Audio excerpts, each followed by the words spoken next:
తిరుపతి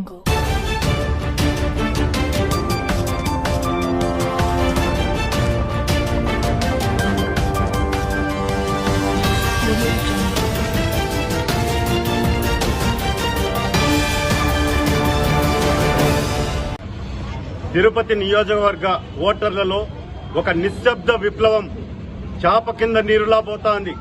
తిరుపతి ప్రజలంతా కూడా కుల మతాలకు అతీతంగా ఈరోజు ప్రశాంతతను కోరుకుంటున్నారు. ఈరోజు తిరుపతిలో గాని రాష్ట్రంలో గాని రౌడీయిజం భూ కబ్జాలు పెరిగిపోయాయి.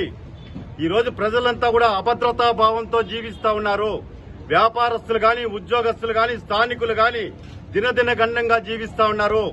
ఈ సంస్కృతిని పాలదోలాలంటే ఖచ్చితంగా ఎన్డీఏ కూటమి అధికారంలోకి రావాలి.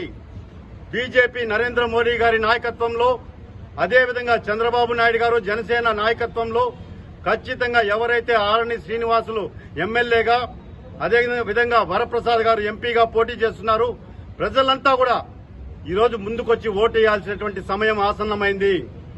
ఈరోజు ప్రజల్లో కూడా అభద్రతా భావం ఏర్పడింది.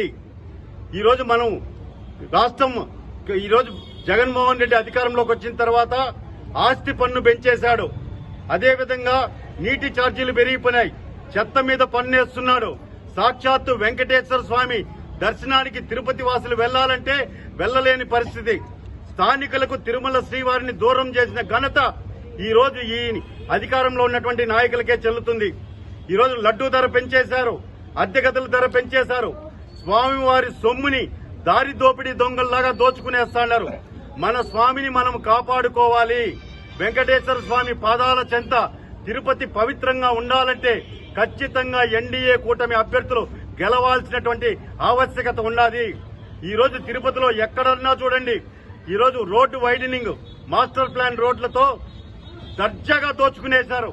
ఈరోజు పోనీ టీడీఆర్ బాండ్లు ఎవరికన్నా ఇచ్చారా అంటే ఏమిస్తారు మాకు అని కోట్లాది రూపాయలు మెక్కేసి ఈరోజు ఎవరైతే భూములు కోల్పోయినారో వాళ్ళకి టీడీఆర్ బాండ్లు స్థానికులకి ఇవ్వకుండా వేధిస్తున్నారు అంటే తిరుపతిలో ఎంత అభద్రతా భావంగా ఉన్నారో మీరు ఆలోచించండి.